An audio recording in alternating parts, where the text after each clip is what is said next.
just to understand, basically, we had Farzana talk about life under the Taliban in Pakistan is life for women under the Taliban in Afghanistan right now.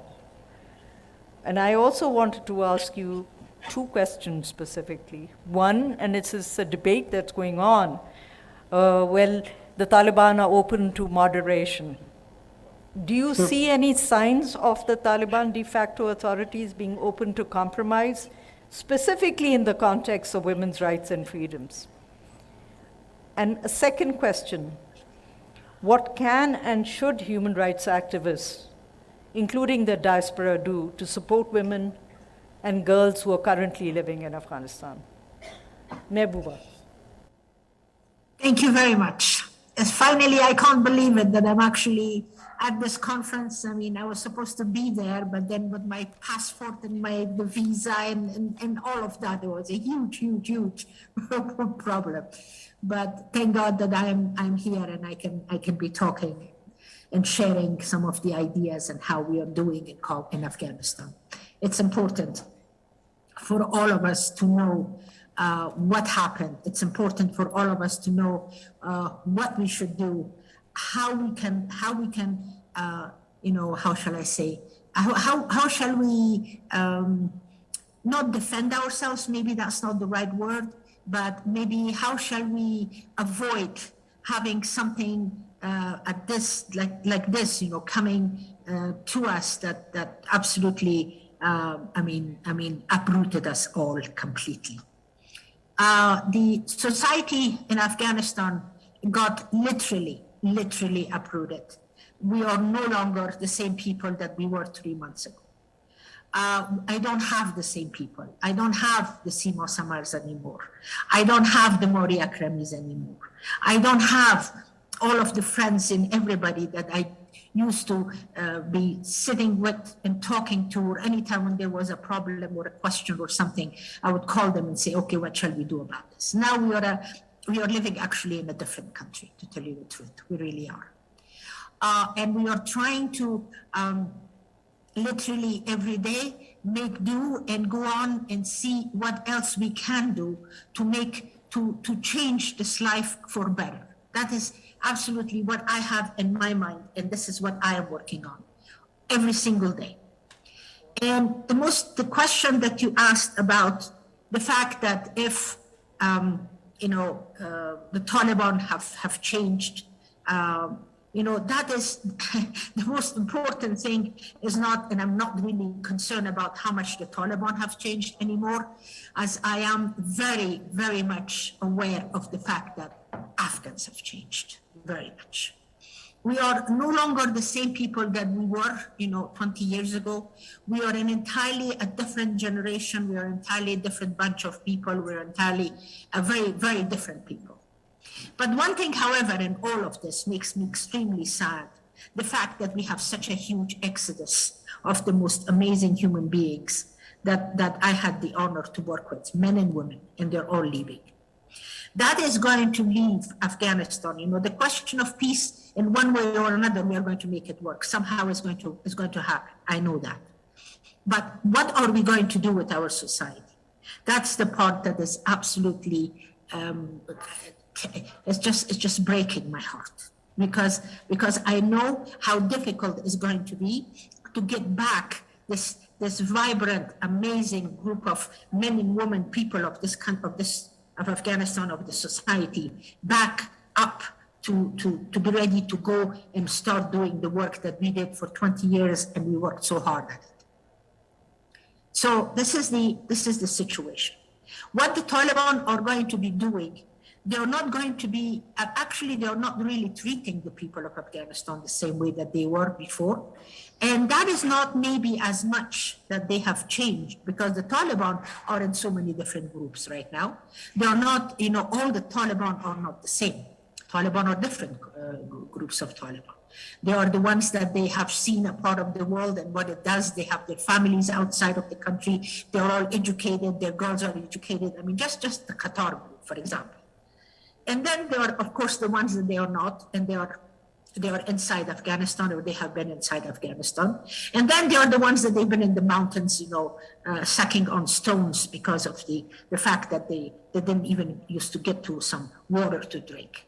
So these are all the different groups of Taliban that you have in Afghanistan now, plus another group which is called Daesh, which to tell you the honest truth, I don't even know who they are, what they are, but I can see the damage that they are doing all over the place. Whether they're calling them that and they're not there, and somebody else is doing it, and they are getting the whatever they are being told that they are the ones, or they are not. I don't know, but I know I see the effects of what they do. So that's what it is, and that's where we are as far as the whole situation in Afghanistan is concerned. The coming of Taliban in Afghanistan and wanting to actually, run this country and take the government in their hands, that was also something that I don't think that the Taliban were really ready to do that. I don't really believe so. And the way the whole fall of the previous government happened, it made all of this possible for the Taliban. And then they were kind of, facing a fait accompli, and that's where we are. We are just, all of us. Suddenly, one day, on the 15th of August, from morning till afternoon, Afghanistan changed 180 degrees, and we were left without a leader, without anybody to take care of this country, which was their job to do. So they didn't do that. So now here we are. As far as Pakistan becoming like Afghanistan, I don't think that's what is going to be happening. Because in Pakistan, I don't think wants to hurt itself as badly as the way we are getting hurt. So they are not going to help the Taliban do the same thing over there. So you can be sure of that. That much I know that is not going to happen. The same thing that happened in Afghanistan. But in Afghanistan is happening.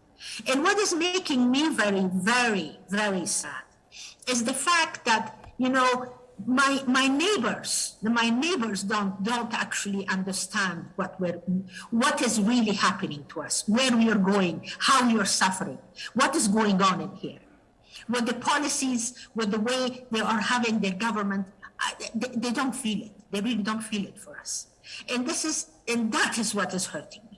Because the people of Pakistan, I love very much. They are the number of friends that we have. And just Asma Jahangir, the kind of woman that she was, and the kind of women that they are, for example, in the civil society of Pakistan, that we've been together and working together.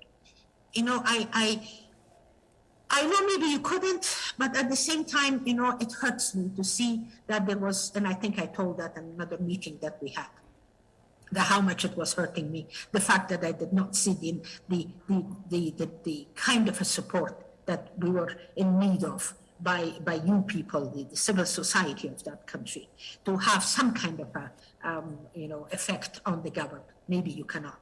Maybe that's out of your hands. But here we are. Smack in the middle of this whole thing that is happening. We are losing, right now, the generation of the young Afghan girls that they haven't been going to school, which is not all of it, maybe because the Taliban did not let them work. For another 2 years before that, they kind of lost their time because of COVID. And now with this thing continuing, Kabul University being closed the way it is, it's breaking my heart every single day. Every single day, my heart is broken because I see the women, the very capable women of this country, that they had jobs and they were doing things and they were working in offices and they were the breadwinners of their family.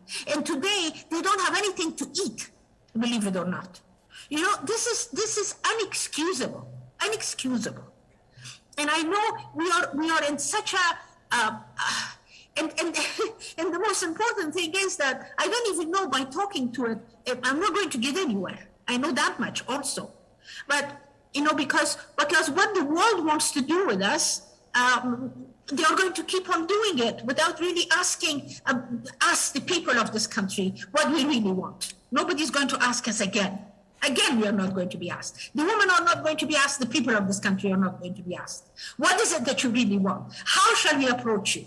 Again, they are making decisions behind our backs, and they're making decisions for us. They did it for 20 years They decided for us. They really did. The education in this country, the reason why it is, it's as good as it was, or a lot of the girls especially got it, is because the girls wanted it. They really wanted it.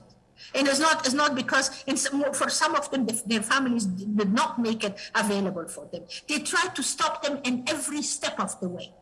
But the ones that they wanted it, they got it. Now they got educated. But what's the point of education if I'm going to have such an exodus like the way we are having right now in Afghanistan? What am I going to do with all of these brains that are left? And they've left my country like this. What are we going to do? And Pakistan, as far as education is concerned, you people, you're much older than us. You were established as far as education. You would you had some of the most knowledgeable men and women in that country. Afghanistan was not like that. We've been going through hell for the past 45 years. And in the past 45 years, this kind of a brain drain has been happening one after another. And we are fed up. And this is something that nobody will ever get, how much this is going to hurt us. How much? We haven't even, this is really the tip of the iceberg. We haven't really seen the effect of it. The effect of it is going to happen pretty soon. And then I don't know what we're going to do. So, as a neighbor, please help us get our feet on the ground so we can do the things the way we want to do it. Don't get involved in the things that you're not supposed to get involved. Please, I'm begging you. Don't do that.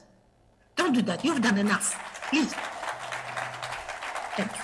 That's it.